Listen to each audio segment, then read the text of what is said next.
Welcome to the first test academy. তোমাদের জন্য আজকে একটা খুব গুরুত্বপূর্ণ ভিডিও নিয়ে চলে এসেছি। অনেকেই কমেন্ট করে বলছিল যে স্যার সিএসএফ এর কাট অফ কত যেতে পারে, স্যার আমার এত নাম্বার, স্যার সিএসএফ এ কি আমার হবে? তো আজকে কিন্তু এসএসসি জিডি 2024 সিএসএফ এর এক্সপেক্টেড কাট অফ নিয়ে চলে এসেছি।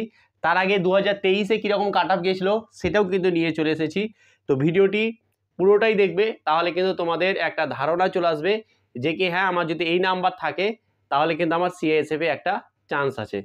তো এটা বলার আগে একটা কথা বলে দিই, দেখো সিআইএসএফ এর আমি কিন্তু এখানে 2023-এর নিয়ে এসেছি, সেটাও দেখাবো। এবং তার সাথে এটাও বলে দিই, এখানে দশমিক দিয়ে সামথিং সামথিং নাম্বার ছিল, দশমিকগুলোকে আমি ধরিনি। আশা করি বুঝতে পেরেছো। তো দশমিক বাদ দিয়ে আমি নাম্বারগুলো নিয়েছি, তো তোমাদের একটা আইডিয়া পেয়ে যাবে যে তোমাদের কত নাম্বার থাকলে তোমরা অনায়াসেই কিন্তু সেই যেটা তোমার ইচ্ছে সেটা তুমি পেয়ে যাবে। তো অনেক কিছু ব্যাপার আছে, অনেক কিছুর কারণ ধরো এগুলো পরে বলা যাচ্ছে তোমাদেরকে। তার আগে তোমাদেরকে এসএসসি জিডির যে 2023-এ যে সিআইএসএফ এর কাট অফটা কেমন হয়েছিল সেটা আমি আগে বলি, তারপরে তোমাদের একটা গুরুত্বপূর্ণ কথা আছে। তারপরে কিন্তু আমি অবশ্যই কোনো পেড ব্যাচের কথা বলবো না, চাপ নিও না।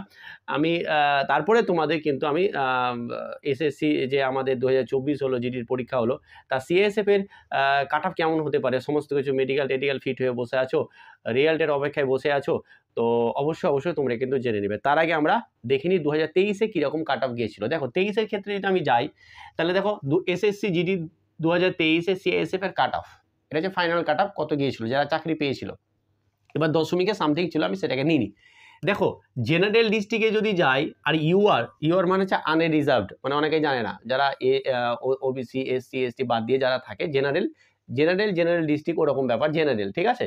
তো ইউআর এর কত গিয়েছিল, দেখো জেনারেল ডিস্ট্রিক্টে 119 গিয়েছিল, সেটা বর্ডার ডিস্ট্রিক্টে কত গিয়েছিল, 100 গিয়েছিল, ঠিক আছে। আর যারা ওবিসি জেনারেল ডিস্ট্রিক্টের ক্ষেত্রে 108 গিয়েছিল, এবং বর্ডার ডিস্ট্রিক্টে 93 পয়েন্ট সামথিং ছিল, ঠিক আছে। আর ইডাব্লিউএস এর ক্ষেত্রে জেনারেল ডিস্ট্রিক্টে 102 গিয়েছিল, এবং আমাদের বর্ডার ডিস্ট্রিক্টে গিয়েছিল 100 শুধু 63। এবং এসসি যে যদি দেখি, তাহলে জেনারেল ডিস্ট্রিক্টে গিয়েছিল 100, এবং বর্ডার ডিস্ট্রিক্টে গিয়েছিল কত, আমাদের 92। আর এসটিদের ক্ষেত্রে যদি এসটিতে কাট অফ এর আগের বারও গিয়েছিল অনেকটাই বেশি, এবারও অনেকটাই বেশি গেছে, এবং যে কাট অফের আমি এক্সপেক্টেড যে নিয়ে এসেছি সেটাও কিন্তু এক্সপেক্টেড একটুখানি বেশি আছে।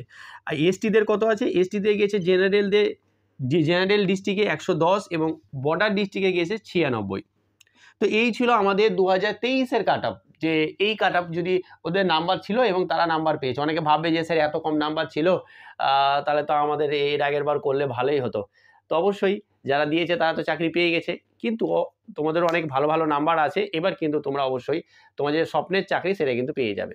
দেখো আমি এবার কি বলবো, যে SSC GD 2024 CISF expected cut off কী হতে পারে, ইউআর, ওবিসি, ইডাব্লিউএস, এসসি এবং এসটি। এবং দেখো আমি নকশাল ডিস্ট্রিক্ট লিখিনি, তোমরা আমি যেভাবে নাম্বারগুলো বাড়াচ্ছি বা যেভাবে আমি বলছি তোমরা একটুখানি মিলিয়ে নিবে, সেই হিসাবে তোমরা কিন্তু করে নিবে, তাহলে তোমরা বুঝে যাবে যে নকশাল ডিস্ট্রিক্টে কত হবে। এবার একটা কথা বলি তোমাদেরকে, দেখো অনেকের এটা প্রশ্ন থাকে, কালকে একটা প্রশ্ন করেছিল। ধরো একটা ব্যাপার হচ্ছে যে ধরো তুমি ফার্স্ট চয়েস ধরো বিএসএফ দিয়েছো, ব্যাপারটা বোঝো, তারপর হয়তো সেকেন্ড চয়েস সিআইএসএফ দিয়েছো, অনেকে এটা হয়তো জানে না, ঠিক আছে। আমি এটা বলে দিচ্ছি, তারপরে কাট অফটা বলছি। আর ধরো বিএসএফ এর কাট অফ গেছে ধরে নাও যে 92, কথায় ধরে নিচ্ছি, ঠিক আছে। আর সিআইএসএফ এর কাট অফ গেছে ধরো যে 90, ধরে নিচ্ছি, কথায় ধরে নিচ্ছি আমি, ঠিক আছে। যদি এরকম হয়, ঠিক আছে, আর ধরো এরকম গেছে, এবার ধরো তুমি পেয়েছো 100, ধরো তুমি কথায় পেয়েছো 100, ঠিক আছে। এবার যেহেতু তুমি কাট অফ দুটোই ক্লিয়ার করেছো, তুমি দুটোই করেছো, ঠিক আছে, এইখানে যে বিএসএফ মানে তুমি যেটা ফার্স্ট চয়েসে দিবে তুমি কিন্তু সেটাই চাকরি পাবে, তুমি যদি কাট অফ ক্লিয়ার করো।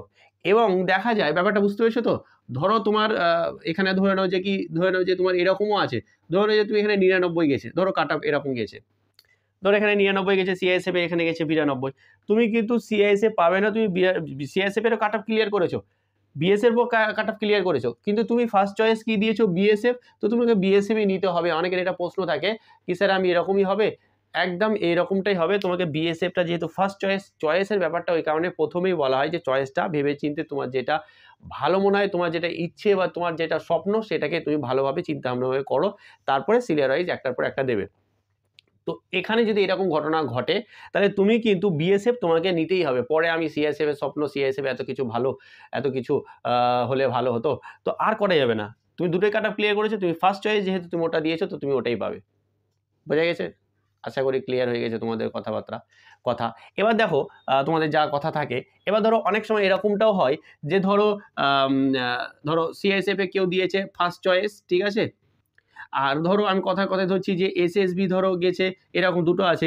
সিআইএসএফ এর ধরো কাটাও গেছে, কথায় ধরছি 110, এসএসবি গেছে 120, ঠিক আছে। এবার তুমি পেয়েছো 122, কথায় বলছি, ঠিক আছে। এবার তুমি বলছো যে আমি এসএসবিতে জব নেবো, না হবে না, এসএসবিতে কোনো মতে তোমার জব হবে না। তো এসএসবিও কিন্তু তুমি কাট অফ ক্লিয়ার করে ফেলেছো, কিন্তু এখানে হবে না, যেহেতু তুমি ফার্স্ট চয়েস কি দিয়েছো, সিআইএসএফ দিয়েছো, তো তোমাকে সিআইএসএফই কিন্তু তোমাকে নিতে হবে। এটাই হচ্ছে চয়েসের ব্যাপার। এই নিয়ে অনেকে ডাউট ছিল একটুখানি, তো আমি এইখানেই বলে দিলাম, বুঝতে পেরেছো?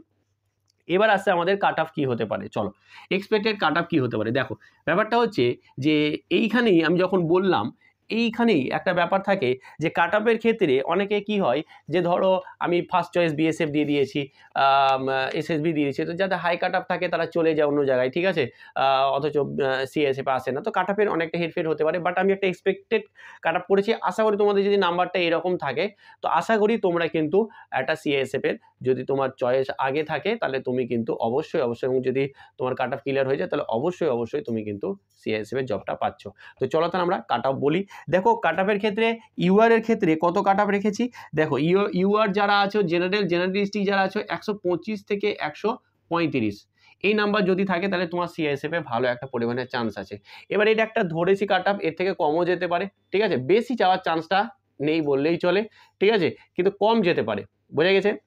এবার আসে আমাদের যদি বর্ডার ডিস্ট্রিক্টে যাই, ইউআর এর ক্ষেত্রে 115 থেকে 125 এই নাম্বার যদি থাকে তাহলে একটা ভালো পরিমাণে তোমার চান্স আছে। এরপরে আসছে আমাদের ওবিসির ক্ষেত্রে যদি জেনারেল ডিস্ট্রিক্টে যায় তাহলে 115 থেকে 125-এর মধ্যে যদি তোমার নাম্বার থেকে থাকে ভালো পরিমাণে একটা তোমার চান্স আছে। আর যারা বর্ডার ডিস্ট্রিক্ট ওবিসি তোমাদের যদি 110 থেকে 120-র মধ্যে থেকে থাকে তাহলে কিন্তু তোমাদের একটা ভালো পরিমাণের চান্স আছে। এই হচ্ছে আমাদের ইউআর এবং এই হচ্ছে আমাদের ওবিসির কাট অফ, ঠিক আছে। আশা করি এই রকমের কাট অফ থাকবে, এর থেকে বেশি যাওয়ার সম্ভাবনা নেই। কম থাকলেও বলছি বারবার একদমই ঘাবড়াবেন, একদম টেনশন করবেন আমার তো কম আসে তাহলে কি আমার হবে না, এরকমটা নয়, ঠিক আছে। চলো এরপর আসে ইডাব্লিউএস এর ক্ষেত্রে কীরকম কাট অফ যেতে পারে। ইডাব্লিউএস যারা আছে জেনারেল ডিস্ট্রিক্টে তোমার যদি 100 থেকে 110-এর ভিতরে থাকে, এটার সঙ্গে এটা তুমি একটা ট্যালি করতে পারো, দেখতে পারো যে আগে কীরকম গেছে এখন কী রকম আমি কাট অফটাও নিয়েছি, তোমরা কিন্তু একটুখানি দেখলে তোমরা কিন্তু বুঝতে পারবে, ঠিক আছে। চলো এখানে ইডাব্লিউএসে এইরকম যদি নাম্বার থাকে তাহলে একটা সিএসএফে তোমার কিন্তু একটা চান্স আছে। এবং আমি যদি বলি যে বর্ডার ডিস্ট্রিক্টে তোমার হচ্ছে 62 থেকে যদি 70 মতো নাম্বার থেকে থাকে তাহলে কিন্তু একটা তোমার ভালো চান্স আছে। 62 থেকে যদি তোমার 70-এর মধ্যে তোমার যদি থাকে তাহলে কিন্তু একটা ভালো পরিমাণের তোমার কিন্তু চান্স আছে সিএসএফ এর একটা জব পাওয়ার, ঠিক আছে। এরপরে আসে আমাদের এসসি, বারবার বলছি যে এর থেকেও যদি কম থাকে তবুও তোমার কিন্তু হাল ছেড়ো না, ভাবনা যে আমার হবে না, হতেও পারে, ঠিক আছে। চলো এরপরে আসছে এসসিদের কাট অফ কীরকম হতে পারে। এসসিদের 105 থেকে, আচ্ছা এসসিদের তোমাদের হচ্ছে যারা জেনারেল ডিস্ট্রিক্ট আছো তাদের 115 থেকে 120-র মধ্যে থাকলে একটা ভালো পরিমাণের চান্স আছে। এবং যারা বর্ডার ডিস্ট্রিক্টে আছো তাদের যদি 105 থেকে 100 তোমাদের 15-র মধ্যে থাকে তাহলে কিন্তু একটা ভালো পরিমাণে তোমাদের ব্যাপক হারে চান্স আছে, ঠিক আছে। এরপরে যদি আমরা যাই এসটিদের ক্ষেত্রে তোমার যদি 110 থেকে, এটা হচ্ছে জেনারেল ডিস্ট্রিক্টে যদি 120 থেকে তোমার 125-এ থাকে তাহলে তোমার সিআইএসএফে একটা সিট হওয়ার চান্সটাই প্রবল। এবং তোমার যদি বর্ডার ডিস্ট্রিক্ট 110 থেকে 115 মতো থাকে তাহলে কিন্তু তোমার একটা ব্যাপক চান্স আছে যে তোমার একটা সিট সিআইএসএফে হয়ে যাওয়ার। বোঝা গেছে? তো আশা করি তোমরা তোমাদের যতটুকু আমি চেষ্টা করলাম তোমাদের এটা হচ্ছে জেনারেল ডিস্ট্রিক্ট, এটা হচ্ছে যে বর্ডার ডিস্ট্রিক্ট এবং যারা নকশাল ডিস্ট্রিক্ট আছে কীরকমভাবে এটার সঙ্গে এটা আমি কীরকম করে বাড়িয়েছি তোমরা এটা দেখে কিন্তু তোমাদের নিজেরটাও একটুখানি বুঝতে পারবে। তো এই ছিল তোমাদের কাট অফ, আশা করি তোমরা বুঝতে পেরেছো। যদি তবুও কোনো কিছু বলার বা জানার থাকে তাহলে অবশ্যই কমেন্ট করবে, ঠিক আছে? কমেন্টের মাধ্যমে আমি অ্যান্সার দেওয়ার চেষ্টা করব। আর কাট আপটা আশা করি এইরকমই থাকবে, এর থেকে কম থাকলেও যে আশা থাকবে না এরকমটা নয়। তো এই ছিল তোমাদের কাট আপের ভিডিও। অনেকেই চেয়েছিলে যে সিআইএসএফ এর কাট আপের ভিডিও। চলো আজকে এখানেই, এবং কাট আপের ভিডিওটা কেমন হলো এবং এরপরে কিসের ভিডিও চাইছো তোমরা অবশ্যই কমেন্ট করে জানাবে। Thank you so much.